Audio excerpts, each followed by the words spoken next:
Bring the pain, YouTube. It's James with Shyhammer Fantasy Battle Reports, and today is Blood in the Sun. This is round one. I'm playing Joshua with his Lizardman army against my Orcs and Goblins. And this is a very fun game. Basically, I'm going to try to keep track. There's a lot of us from Shyhammer, well, from the Dice Dojo that came to play, and we just put Shyhammer as the team name just because it's my YouTube channel. But basically, there's a lot of armies that I usually play against that are at the Blood in the Sun. Todd's Lizardman, my brother Skaven, Ian's Chaos Army, Dan's High Elves, and Max's Skaven as well. So basically, we're going to go over my list really quick. This is what I brought, and as you can see, it's a very nice graveyard. I cannot take credit for the graveyard. It was my ex-girlfriend's graveyard. She had a vampire army. I got it now. Whatever. But this is my list. I'm sorry it's just one picture and everything's kind of just like thrown in there at once. But unfortunately, during these events, everything's kind of moving really fast, and it's really hard to take pictures of what I brought. So I'm going to explain it to the best of my ability. On top of that hill up there, there is all undead stuff that my Lore of Undeath can summon. He's the only guy really hiding up there besides the Arachnarok. Everything else is just undead stuff that he could summon up. Down at the bottom, we have a unit of 27 Savage Orcs, Biggins, with a Big Stabba, and that's about it. I have 2 units of 20 Night Goblins with short bows. One had 21, one had 20. They also have Fanatics with them, no commands. I have a unit of 3 Trolls, regular Trolls. I have a unit of 9 Boar Boy Biggins, and they have a Flaming Banner with them. They also have Gorbad Ironclaw. That's the boss leading everybody. And he right in front of him is a Savage Orc Shaman, level 4. In front of the Savage Orc Shaman is Lord Chickenhead, the infamous, legendary Lord Chickenhead. And not only is he legendary, you're going to see why he's legendary. I'm not going to lie. This is how nerdy I am. I actually did a spreadsheet to see who did what in all these 5 games, to see how much damage was really done, how many points did they really kill, and Chickenhead pulls out on top. But sorry for the spoiler there. I also have my Mangler Squig and two Doom Divers. If I missed anybody, I'll let you know. But let's get over into the magic. Magic, I got Here We Go, Foot of Gork, Hand of Gork, and Gaze of Mork, which is the best spells I could ask for on a level 4 Shaman. Then on my level 2, I got the Harbinger and Grave Call. Some of these pictures, the lights are literally right above us, so it was really hard to get without the glare on the cards. Basically, let's go over his list really quick. He has a unit of 10 Skinks here. He has another unit. Oh, I'm sorry. He has more Skinks, but whatever. Over here, he has 2 Stegodons. One's a regular Stegodon, and they have he has sharpened horns and javelins, giant bow, stuff like that. The other one is an ancient Stegodon with the Engine of the Gods. So that guy is, I want to say the one in the middle with the big halo thing. On the right over there, that giant Carnosaur, that is actually a special character, Kroq Gar and Grymlock. Grymlock is the name of the dinosaur. Holy shit, those things! This is the first time I've ever encountered a Carnosaur. So, you know, that whole unit, that giant block in the middle, that is his Death Star. That is literally like 24 Saurus Warriors, and he has a Saurus Scarvet there. With Great Weapon and Armor of Destiny. He has another Scarvet there with the Iron Curse icon, and then he has another Scarvet there that has a Dragon Helm, a Talisman of Preservation, a Great Weapon, and he's also the BSB. Then he has another Scarvet in there who has the Armor of Fortune, Dragon Bane Gem, and a Great Weapon. And there's 2 on cold ones too. I don't know if I saw that. There's another picture of Kroq Gar right there. That big son of a bitch. Okay, here you go. Here's more Skinks, another 10 with blowpipes, and then another 10 with javelins. And then right back here, that is Tetto'ekko. He is a Lore Master of Heavens, and I'm not familiar with the Heaven spells, but he definitely, he's a level 2 wizard, but man, he's actually pretty damn good. He has a bunch of special abilities with him, because obviously he's a special character. He's not really that high in points either, which makes him pretty useful. Anyways, he won the roll-off to go first. But I did have a Vanguard, so as you can see, Chickenhead ran up. He's going straight into those skinks. He figures, what else is he going to do? He's Chickenhead. So let's get started. Lizardmen, turn 1. So I'm not going to lie, there were some like special objective points to do in this game. I didn't know what they were because I got there and I was like rushing to get my guys out. So I was just like, is it battle line? Because I'm just going to go for the kill right away. And he's like, yeah, sure, let's just do it. Let's duke it out. So here we go. First thing he does, he marches his Saurus Warriors with all his hero front line right into my trolls. He wanted me to have nowhere to go and make everybody fail charge right there. Like, as you can see, the trolls are blocking Gorbad and the savages, and he's just hoping that the Ragnarok can't get a flank on him. He can wipe out my trolls and then hopefully overrun into the unit of his choice, or one of those units. That's what he's hoping. What he didn't realize is the fanatics and the goblins are right there, and apparently, Joshua, I'm sorry if you're watching this, you didn't know what the goblin fanatics do, now you do. So basically that back line is where the fanatics would pop out at, and then the fanatics pop out, they're going to go straight into that unit, and I even gave him a fair chance saying if you want to stop your movement right there, you can. He's like, nope, he's trying to just shove me in there so I have to not be able to get out. Throw the fanatics through. 2 got through. One of them he's going to march into, so that's 46. Out of 46, 12 Saurus Warriors died. It's not that bad, actually, you know. It's not even average, actually, because 7, 7, 14, like 46 would have been 28, but... no, I'm sorry, it would have been 14. I don't know what the hell I'm saying, 28. But anyways, 12 guys died, so it's a little below average. Anyways, so he's going to continue his movement. As you can see, Kroq Gar moves up, his Stegodons move up. The Stegodon has a ward save on it that it's like an aura ward save. I didn't know this because I've never fought against the Engine of Gods. His skinks move over this way. And then his other skinks are moving up towards Chickenhead. And again, like I said, Chickenhead doesn't care. He's Chickenhead. And as you can see, this is basically the end of his movement. He's going to go into Magic. Magic, he got 9 power dice. First spell he does, and honestly, I don't have the spells with me right now, but he tries to do something, and I dispel it with the dice. So then, I used all my dice to, I think it was a comet. If it wasn't the comet, it was something else. But, so then I did not know. Oh, no. I think he actually failed his next spell, so he couldn't cast the spell with Tetto'ekko anymore. And then he decided to use the dice on this Engine of the Gods. I didn't know it had an ability. It throws out like a fireball or something like that. I thought it killed both of them. He said it's a flaming attack, hits both of them. I'm like, shit, I don't want my trolls going near that thing if it does fires attacks. Then he told me no, it only hit one of the guys. So one of the guys came back from the dead. He was just lying. He wasn't really dead. He was just faking he was dead. So he came back up and he's cool. The other guy died.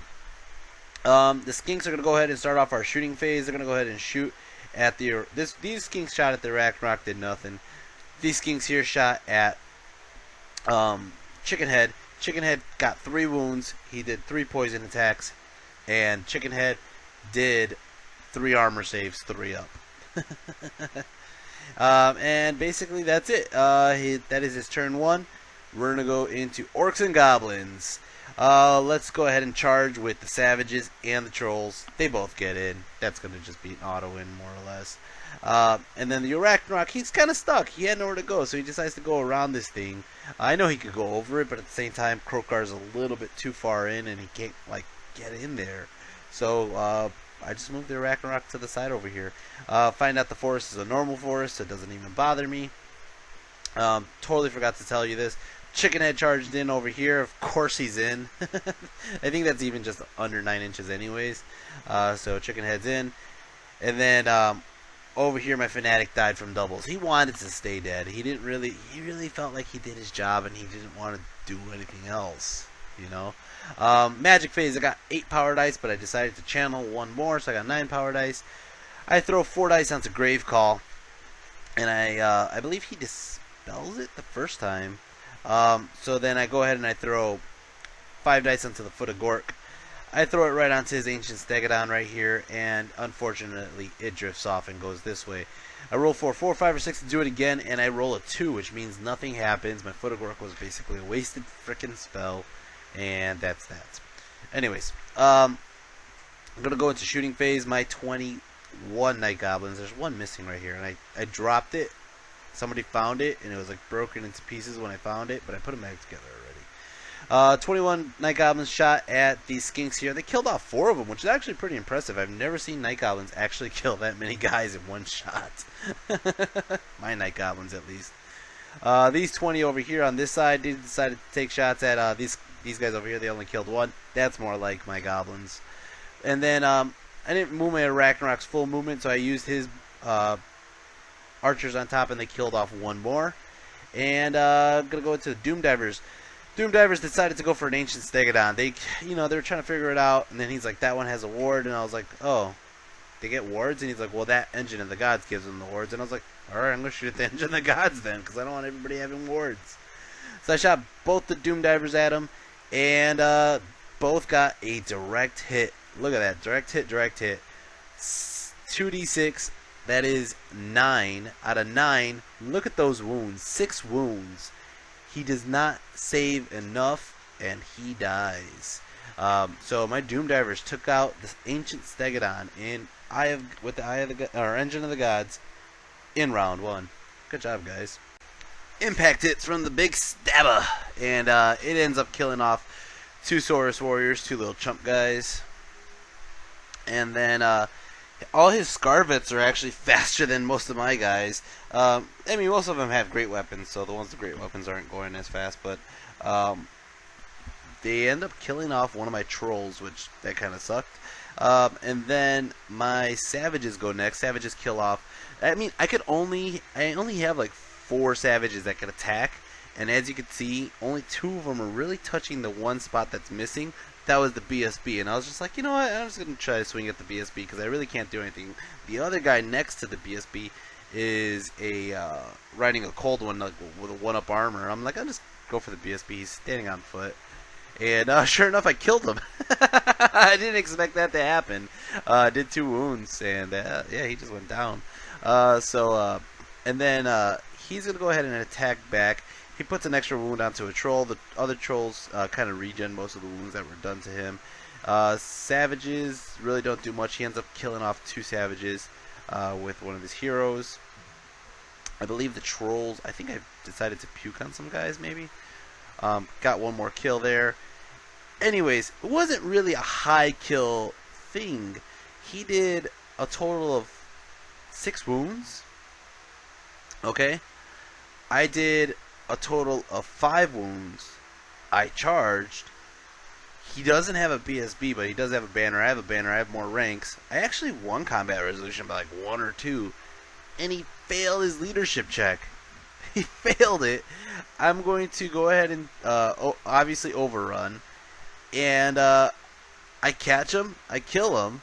And as you can see, these guys overrun this in this direction here because he's running from my biggest unit, which is my Savages, and they just kind of ran off that way towards Tetto'ekko, which left his Carnosaur just kind of like, hey, I got some side flank action going on. As for this fight with Chickenhead over here, all his skinks are trying to hurt Chickenhead. Chickenhead is impervious to skinks, and he decided to kill off 3 of them. That's just enough to make him panic and run, and sure enough, they don't have any, they don't get steadfast because they're skirmishers.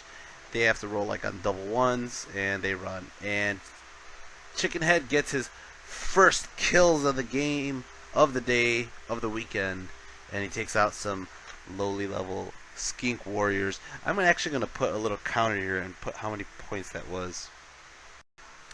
Alright, let's just move on. Lizardman, turn 2. We're going to go ahead and see what's going on with charges. He decides to charge his Carnosaur. He goes for a Hail Mary here. He goes straight for Gorbad. He decides the leadership bubble is probably what's going to hold me down. Let me get rid of the leadership bubble. He's going straight for Gorbad. His other Stegodon is going for my Savages to hold them up. And as you can see, my Trolls are in a bad spot, and they're kind of stupid. Especially if Gorbad's taken out, where I won't be able to move them after this if Gorbad dies. Very smart by my opponent, by the way.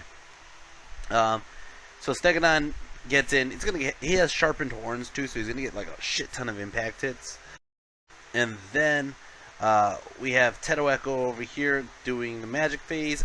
He ended up getting 7 power dice, and then on the 7 power dice, he decides he threw out I forgot what it was. It was supposed to, I believe, weaken my my savages. So I decided, you know what, I'm gonna just throw out my dispel scroll. I like to get rid of it earlier, and just get rid of it. So I did. Then he's like, haha, I'm gonna save all these dice and throw out the Comet of Cassandora. And I was like, shit, I forgot about that spell. And I was like, alright. So he ends up getting off. This is the spot he picked, which is like pretty much the center mass of all my units, as you can see. And it's possible it could just like tear a hole through my whole army. Alright, so anyways, that's the turn counter right there. Ignore those dead savages right now. I'll explain that later. Anyways, oh, by the way, I did get Grave Call off. I thought it didn't go off. You can see those are my Cryptors standing right behind my Mangler. Anyways, let's go into Shooting Phase. Shooting Phase, his Skinks shoot 2 wounds onto my Mangler, even through his soft cover that he's providing. My Skinks with the his Skinks with the javelins here end up finishing the job, throwing up some javelins at my Mangler and killing him outright. These Skinks with blowpipes over here decide to shoot at my Arachnarok, and they do a single wound to him. And then this is where close combat starts, and his Stegodon does his impact hits. We did the impact hits early on as soon as he moved because he said he'll forget if he doesn't. And I was like, yeah, whatever, I don't really care. His Stegodon ends up killing 7 savages, and then on just the impact hits alone, his Skinks on top decide to kill 1 more savage, which kind of sucks. And then the savages put on 3 wounds onto the Stegodon. He does do Thunderstomps. I think it kills maybe like 1 or 2 guys more. But guess what? We are stubborn. And we are still, I believe, in Gorbad's leadership bubble. If not, they're still stubborn on the 7. And they stick. So they don't go anywhere. This fight, he challenges Gorbad. He did not want to fight Gorbad and all the boys. He decided just to fight Gorbad himself. Gorbad gladly accepts because Gorbad's like, hey, I always strike first. And I'm going to do a multiple D-something wounds. D3 wounds. I'm going to kill this son of a gun. So I get off 3 hits, 3 wounds. He saved 2 of the 3. If I could get the one that went through to multiply to 3, I kill his lord right now. Okay? I roll a 1. That's it. Just the 1. So I only did 1 wound to his lord. His lord swings at Gorbad. Does not wound Gorbad at all.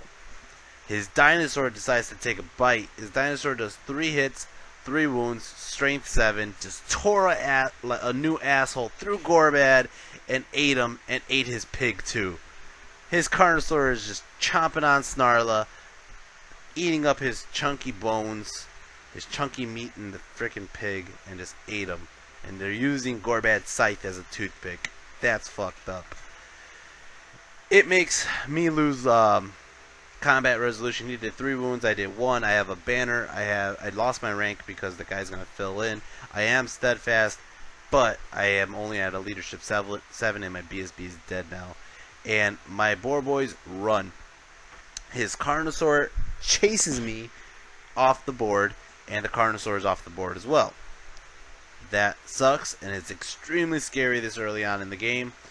Ah, man, this is going to be rough.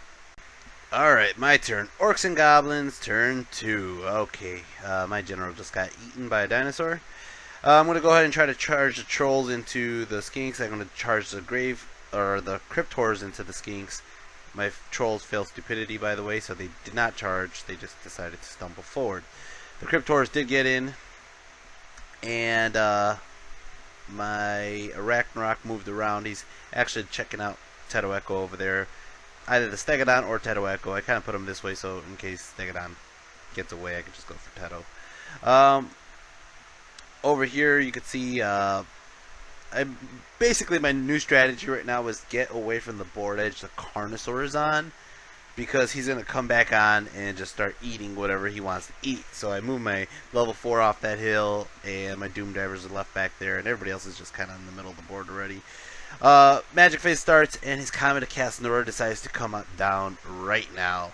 And everybody's been moving this way, and he decides to blow it up. And as you can see, I have my Night Goblins there, my Trolls there, and the Savages there. It comes on down. It blows up 4 of my Savages. It does another wound onto my Troll. It kills off 8 goblins here, which causes them to panic and run. They run back towards the hill. They run into my shaman, my night goblin, or my goblin shaman on the wolf. He's panicking too. He's running off the board as well, and they stop just short of the Doom Diver. My magic phase starts. I get 7 power dice, and I throw 2 dice onto the Hand of Gork onto my Doom Diver right here to get it away from the Carnosaur. I throw it over here by this fence. That's as far as I can get it on 3d6. And then I decide to throw the remainder of my dice onto the foot of Gork, and I throw it right onto Tetto'ekko, that son of a bitch, for blowing up the comet. First one drifts into the back row, ends up only killing off like 4 guys. Okay, that happens. So then I do it again, and when I do it again, it ends up killing off like 9 guys the second time. It wasn't 9. I think maybe it was 9. I don't remember. That whole unit was 16 guys total, and as you can see, he has 5 in the front and 2 more in the middle. So it was probably close to 8 guys. Go to roll for a 4, 5, or 6 to do it again, and I get a 1, which means that Gork gets to do it to me. The enemy gets to do it to me, and he decides to put it right onto my Arachnarok. It does 3 wounds to my Arachnarok, so my Arachnarok's now at 4 wounds, and that sucks. Shooting phase, I'm going to go ahead and use all these short bows and kill off 1 more skink over on this side. And then my Doom Divers are going to go for Tetto'ekko's group over here. 1 Doom Diver flies and drifts backwards, actually ends up hitting the skink over here and knocking him out of his out of his line. The other Doom Diver goes right into Tetto'ekko's group, but only kills off 1 guy. I don't know why they're only killing off 1. They're kind of lazy, these Doom Divers, at the moment. The close combat phase, the Cryptors end up killing off the rest of the skinks here. They ended up taking 2 wounds, but it doesn't really matter. They're free Cryptors. And then they're going to go ahead and get the free combat reform and face off this direction in case the Stegodon overruns. And that's going to start off Lizardman turn 3 now. Lizardman turn 3, he moves his Carnosaur back on the board, and as you can see, he just went straight for my Doom Diver. He can't charge though, but he just moved right up to my Doom Diver. Tetto'ekko decides to reside in the inside the tower, and the rest of his skink cohorts come with him. And then his other skinks over here are trying to kill off that Stegodon. Jesus Christ, my Arachnarok, because they figure it's 290 points. Magic phase, he gets, I believe, 4 power dice in 1 channel, and he throws out Ice Shard Blizzard onto my savages. I really didn't even, I think I tried to stop it and I couldn't, or I don't remember how that happened, but he got it off. He throws a couple more dice onto whatever spell this is to heal 1 wound onto his Stegodon. I want to say that's what it was. If not, it's like upping its weapon skill or initiative or something. But anyways, shooting phase. He's gonna go ahead and shoot at my Arachnarok. Arachnarok is fine. He's gonna go ahead and throw his javelins down at these guys, and he ends up killing 1, which is just 1 wound. He did it, and sure enough, now I'm down to 2 Cryptors. Over here, his Stegodon. He kills off 3 of my guys. My guys fail to wound the Stegodon. He ends up actually, he didn't heal a wound, by the way. I just saw the dice, it was a 3. But he ends up winning the combat there. I am steadfast, but I fail, and I'm going to run. And we run a pathetic run. I believe I ran like 4 and he ran 3 or something like that. But we both are right here, and I'm still on the board. So, trolls don't care, they're stupid, and the spider doesn't care because he's immune to psychology. And that's basically going to be it for that. It's Orcs and Goblins turn 3. My Cryptors are going to come to the rescue of my savages. They're going to charge the side flank of the Stegodon, and they're going to connect in. Oh, well, I'm jumping ahead, by the way. As you can see, Lord Chickenhead is going to go ahead and charge into the building, and the Arachnarok decides he's going to charge into the building as well. Arachnarok is climbing to the top of the tower. He's going for Tetto'ekko right now. And that's basically as far as he gets. And then basically, like I said, the Cryptors got in. These guys all rallied. Thank God they rallied. And my Savage Orc Shaman walks this way, turns around, faces the Carnosaur. He's deciding, he's already sizing up his opponent. He's like, Tetto'ekko's taken care of, Stegodon's taken care of. There's only 1 real threat on the board, and it's that giant red dinosaur. 7 power dice. I throw, I believe, 2 onto Grave Call. This is just to chaff him up and make sure that he doesn't overrun into anything big, or if he tries to charge the back of the savages or something like that, he's kind of stuck with skeletons first, and he really can't get through all 10 of them, maybe. Hopefully, maybe. Go for 5 dice on the foot of Gork, get it off, and first foot hits him, wounds him. No, doesn't wound him, I'm sorry. Do it again, 4, 5, or 6, I get it again. Second foot, it drifts 1 inch this way, it's totally getting a hit. And it does 2 wounds. He ward saved both wounds. Okay. I'm going to try to do it again. Drifts off 3 inches, but it still clips the corner of his foot there, and of the base, and it's going to cause another 2 wounds. He ward saves 1, but he ends up taking 3 wounds on the Carnosaur itself. So his Lord's okay, Carnosaur took 3 wounds. Alright, let's try 4, 5, or 6 to do it again, get a 6. Alright, throwing him right on top. I believe this one gets a direct hit. It gets, again, wounds him both times. Only get 1 more onto the Carnosaur. Carnosaur's at 4, Kroq Gar is still at 1. 4, 5, or 6 to do it again. It happens again. It drifts wildly off target. 4 inches this way, nothing happens. Go for 4, 5, or 6 to do it again. It happens again. Oh, this is awesome. This is the foot of Gork. This is the foot of fucking Gork. Hits him, wounds him, multiplies the wounds, kills both the Carnosaur and the guy, Kroq Gar. They're done. They have gotten stomped and stomped and stomped and stomped. They got stomped like 5 times right now. Okay? Roll 4, 4, 5, or 6 to do it again. Gork got bored and walked away. Oh my god. This guy right here, he deserves a cookie or something. He literally just nuked the crap out of his lord. He's like, you took out Gorbad, I'm taking out you, buddy. Alright, as for shooting phase, these night goblins are going to go ahead and shoot at the skinks. They kill off 2 more skinks. And then as for close combat, the Cryptors actually took out the Stegodon. I mean, the Stegodon already had 3 wounds on him, but the Cryptors just attacked him and just like wildly just destroyed the rest of him. So he's a dead Stegodon.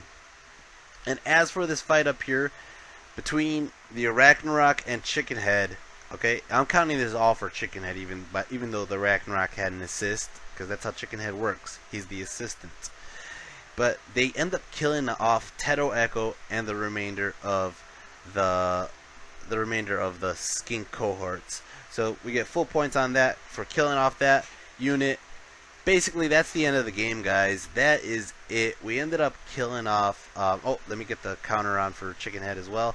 But we ended up killing off an entire unit of... or basically everybody off the board except for 1 unit of skinks. It's only turn 3. Could have just turned anybody around to finish off the skinks. He knew that as well. We just called it there. I ended up getting a 20-0 victory on my first round of Blood in the Sun. And then there was objective points for having people in the middle with flags or something like that. I didn't even know, so I got it anyways, just because I'm the only unit on the board still. So I believe I got like a 22 win. I even won the little disco ball, if you saw it in the pictures, and it was a free beer, and I ended up giving it to my opponent. He's such a good sport.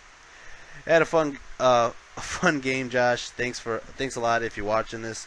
And MVP, usually I would give it to Chickenhead, because I mean he actually took out a good chunk. He actually got, I believe this is his first named character kill. He got Tetto'ekko, mostly because I don't play people who have named characters, and if it is, it's usually like Archaon or somebody crazy. But Chickenhead definitely has a name on his trophy rack, Tetto'ekko. MVP though goes to this man right here. I actually call him Dr. Zoidberg. My brother called him Dr. Zoidberg, but Dr. Zoidberg for stomping down Kroq Gar. He avenged Gorbad's death. 5 stomps or 6 stomps in a row, however many stomps that was. And he did the job. He took him out. That's what he was supposed to do. And yep, MVP right now. My Savage Orc Shaman, and taking the top spot. As for the rest of my friends, this is Todd's army, and oh, I got the list over here. Todd actually lost. This is a big loss for him too. I I believe I don't see who his opponent was, but his first game he didn't do so hot. Oh, here it is. It's Skaven. Oh, it was Vermin Lord to top it off. So I think it was his first time fighting Vermin Lord, and he just got annihilated. And then this was Ian. Ian also lost. He had to play another. I believe that's Chaos. I can't even see what's going on over here. I can't make it out right now. I really didn't get a chance because I was kind of just trying to do everything in a rush again. As for my brother's game, it was still going on when I came by to check it out. He ended up getting a very close draw loss, I want to say. I think if he did lose, he lost by like 100 or 200 points. The game ended up taking forever. They ended up going to the last minute. And this is against the Chaos Army. And in this Chaos Army, I don't know if you could see it, but he does have the Lord of Change, Tzeentch. And he does also have Khorne, the Bloodthirster, in there, which that kind of sucks. But he was still holding strong at the end of the game.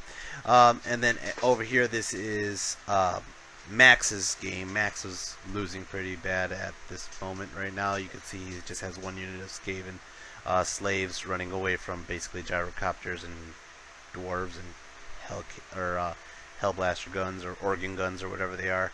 Yeah, that's sorry, Max. That looks pretty brutal right now. And then this is Dan's game. I actually think Dan won. Yeah, I had Dan marked down as a win. He had a 16-4 win against this Chaos Army. The Chaos Army, all their attacks are magical, and Dan had a big block of white lions with the banner of the World Dragon. So Chaos kind of had a rough one on that one. Anyways, alright guys, if you like this video, please hit the like and subscribe button, and I will definitely be putting up the rest of the Blood and Sun action and try to keep you guys informed on how everybody's doing in their tournament progress from the Dice Dojo crew. Anyways guys, I believe that's it. If you guys have any kind of questions, comments, or feedback, please leave them in the comment section below, and I'll be putting up the next video. See you soon guys. Peace.